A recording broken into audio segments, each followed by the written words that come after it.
New Music Friday.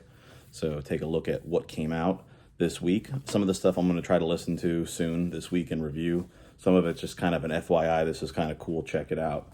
So probably the biggest thing this week, Snoop Dogg has his 20th album released, Missionary. I haven't looked too much into what's on it. I know the title track. I already thought of something else. Got Dr. Dre. I'm pretty sure Eminem, all the usual suspects will be on there.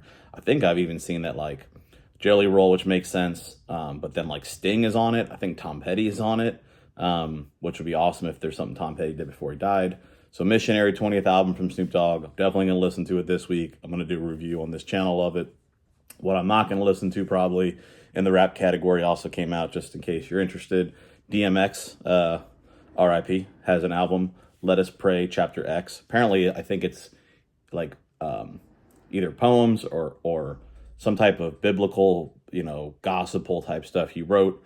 And then there's music and beats that are put over top of it. So if you're into that, it's probably your cup of tea. Not into that too much, so I probably won't listen to it. Monty Python has something that's pretty cool. It's called Broadcast. It's coming out. It's going to be, I think, just in a CD, not a vinyl format. But there's 17 tracks, and it's basically stuff from like the early days of when they broadcasted. It's kind of a cool thing. Jerry Garcia and David Grisman have something called Bare Bones, the Dual Recordings Volume 1 Master Tracks, or Master Takes, I should say. So my understanding is this is going to be some kind of series between the two of them, Garcia and Grisman, where they're going to have stuff that they've collaborated over the years, released, I guess, over time in different ways.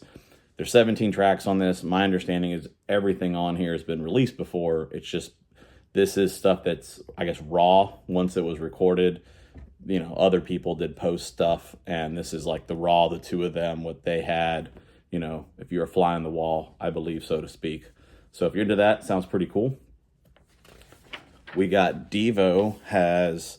This one's interesting. So it's Recombo DNA. It's a 4 LP set, and then I think there's like a mini CD if you buy like the coolest box set.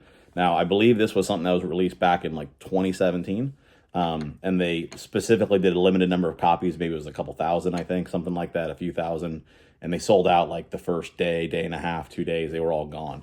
So this is re-releasing that with a bunch of extra stuff. There's colored vinyl. I looked at pictures of it. It's pretty cool. Some of it's like splatter. I think some of it's regular. A big box set stuff. It's only one album that's 4 LP box set, so it's going to have like all the stuff that you normally have, outtakes, alternative versions, demos, whatever. Electric Wizard, doom metal legends, pioneers. I don't know if they're inventors, maybe, but I know that like when you think doom metal, you think Electric Wizard. So he has something coming out. It's called Black Magic Rituals and Perversions Volume 1. So it's got 8 songs on it. Their songs are kind of long, so 8 songs is a while for them. But during COVID, they apparently went and did like some in the basement 16 tape recorder, 16 track tape recorder, old school demo style is what they call. Everything I've seen says this is a must have if you are an Electric Wizard dude. I know what Electric Wizard. I'm not Electric Wizard dude, so it's not a must have for me. But those out there. And the last thing, this sounds pretty awesome. It's just too expensive, or I probably wouldn't. It would be a must-have. Actually, didn't realize I have a Star Wars shirt on. John Williams in concert, 7 LP box set, big thing. It's the gold label part of, or the yellow label. I'm sorry, the yellow label part of Deutsche Grammophon. Their yellow label series of awesome stuff they put out. Basically, it's 7 LPs over. I don't know how many concerts it was. It was 4 cities. It was Tokyo, Berlin, Vienna, and Boston. So it's John Williams. It's going to have all the stuff from Star Wars, obviously, Harry Potter, E.T., Close Encounters of the Third Kind, Superman. I'm sure there's Indiana Jones stuff in there. It looks like it was pretty much all movie scores or movie-related things, whether it's the original. It looked like maybe there were medley things. But then Annie Sophie Mutter, who's like one of the most famous violin people. I'm not big into classical, and I've heard of her.